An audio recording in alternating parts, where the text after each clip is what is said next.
We put this Turtle Island out here a couple of months ago, and it's kind of nice to see that it's getting some use. This turtle is so comfortable. Let's zoom in just a little bit. He literally has just his shell touching the island. He's got his feet stuck out and his head way stuck out. It's kind of neat.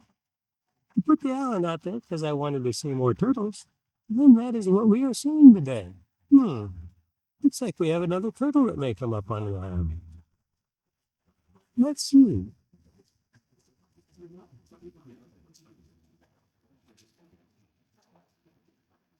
A little bit. He's trying.